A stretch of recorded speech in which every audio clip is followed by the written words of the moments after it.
ಈಗ option entry start ಆಗಿದೆ. Option entry ಆದ್ಮೇಲೆ ಅಥವಾ ಆಪ್ಷನ್ ಎಂಟ್ರಿ ಮಾಡಬೇಕಾದ್ರೆ ನಿಮಗೆ ಕೆಲವು ವಿಷಯ ಗೊತ್ತಿರಬೇಕು, ಅದನ್ನ ಈ ವಿಡಿಯೋದಲ್ಲಿ ಹೇಳ್ತಾ ಇದ್ದೀನಿ.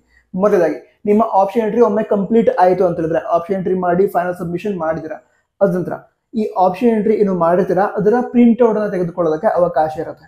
ಓಕೆನಾ? ಆ ಪ್ರಿಂಟ್ ಔಟ್ ಅನ್ನ ತೆಗೆದು ಇಟ್ಕೊಂಡಿರಿ. ಓಕೆನಾ? ಅಂದ್ರೆ PDF ಡೌನ್ಲೋಡ್ ಮಾಡ್ಕೊಳ್ಳೋದಕ್ಕಾಗತ್ತೆ. ನೀವು ಯಾವ್ಯಾವ ಕಾಲೇಜಸ್ ಅನ್ನ ಯಾವ್ಯಾವ ಆರ್ಡರ್ ಅಲ್ಲಿ ಸೆಲೆಕ್ಟ್ ಮಾಡಿದಿರಾ ಅದರ PDF ಅನ್ನ ಡೌನ್ಲೋಡ್ ಮಾಡ್ಕೊಳ್ಳೋದಕ್ಕಾಗತ್ತೆ. ಡೌನ್ಲೋಡ್ ಮಾಡ್ಕೊಳ್ಳಿ. ಅದರ ನಂತರ ಅದರ ಪ್ರಿಂಟ್ ಔಟ್ ಅನ್ನ ತೆಗೆದುಕೊಳ್ಳಿ. ನಂತರ ಮತ್ತೆ ಕೆಲವು ವಿದ್ಯಾರ್ಥಿಗಳು ನಾವು ಮೊಬೈಲ್ ಅಲ್ಲಿ ಆಪ್ಷನ್ ಎಂಟ್ರಿ ಮಾಡಬಹುದಾ ಅಂತ ಕೇಳ್ತಾ ಇದ್ದಾರೆ. ಈಗ ಮೊಬೈಲ್ ಥ್ರೂ ಲಾಗಿನ್ ಆಗಿ ಆಪ್ಷನ್ ಎಂಟ್ರಿ ಒಳಗಡೆ ಏನೇನು ಆಪ್ಷನ್ಸ್ ಇದೆ ಅವುಗಳನ್ನೆಲ್ಲ ನೋಡಬಹುದು, ಮಾಡೋದಕ್ಕೆ ಆಗತ್ತೆ. ಬಟ್ ಮೊಬೈಲ್ ನಲ್ಲಿ ಆಪ್ಷನ್ ಎಂಟ್ರಿ ಮಾಡೋದಕ್ಕೆ ಹೋಗ್ಬೇಡಿ. ಯಾಕಂತ ಹೇಳಿದ್ರೆ ಮಿಸ್ಟೇಕ್ಸ್ ಆಗುವಂತಹ ಚಾನ್ಸಸ್ ತುಂಬಾ ಜಾಸ್ತಿ ಇರುತ್ತೆ. ಹಿಂದಿನ ವರ್ಷಗಳಲ್ಲೂ ಕೂಡ ಕೆಲವು ವಿದ್ಯಾರ್ಥಿಗಳು ಮೊಬೈಲ್ ಆಪ್ಷನ್ ಎಂಟ್ರಿ ಮಾಡಿದ್ರು, ತುಂಬಾ ಮಿಸ್ಟೇಕ್ಸ್ ಆದವು. ಅದಕ್ಕೋಸ್ಕರ ಮೊಬೈಲ್ ನಲ್ಲಿ ಆಪ್ಷನ್ ಎಂಟ್ರಿ ಮಾಡೋದನ್ನ ಅವಾಯ್ಡ್ ಮಾಡಿ. ಯಾಕಂದ್ರೆ ಜಾಸ್ತಿ ಸ್ಕ್ರೀನ್ ಏನಿದೆ ದೊಡ್ಡ ಸ್ಕ್ರೀನ್ ಇರುವಂತದ್ದು, ಸೊ ಅಂತಹ ಡಿವೈಸ್ ನಲ್ಲೇ ಆಪ್ಷನ್ ಎಂಟ್ರಿ ಮಾಡಿದ್ರೆ ಒಳ್ಳೇದು. ಲ್ಯಾಪ್ಟಾಪ್ ಅಥವಾ ಡೆಸ್ಕ್ಟಾಪ್ ಅದರೊಳಗಡೆ ಆಪ್ಷನ್ ಎಂಟ್ರಿ ಮಾಡಿ.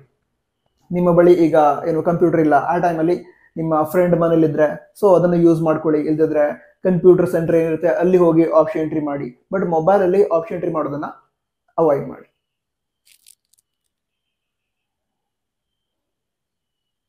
ನಂತರ ಆಪ್ಷನ್ ಎಂಟ್ರಿಗೆ ಯಾವುದೇ ಲಿಮಿಟ್ ಇರಲ್ಲ. ಇಂತಿಷ್ಟೇ ಕಾಲೇಜಸ್ ಅನ್ನ ಆಡ್ ಮಾಡಬೇಕು ಅಥವಾ ಇಂತಿಷ್ಟೇ ಕೋರ್ಸ್ ಅನ್ನ ಆಡ್ ಮಾಡಬೇಕು, ಆ ರೀತಿ ಯಾವುದೇ ಲಿಮಿಟ್ ಇಲ್ಲ ಆಪ್ಷನ್ ಎಂಟ್ರಿಗೆ. ನೀವು ಎಷ್ಟು ಕಾಲೇಜಸ್ ಬೇಕಿದ್ರೂ ಕೂಡ ಆಡ್ ಮಾಡ್ಕೋಬಹುದು.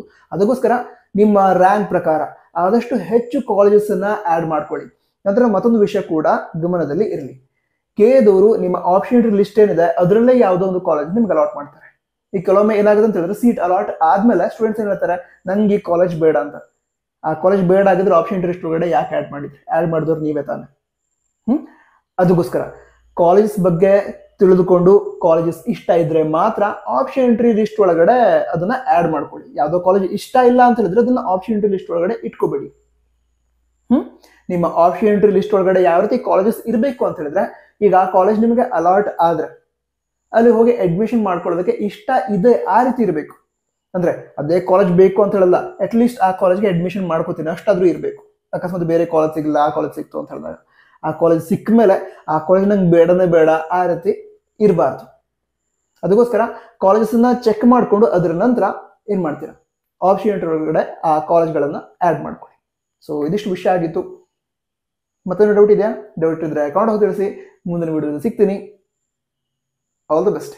ಜೈ ಹಿಂದ್, ವಂದೇ ಮಾತರಂ.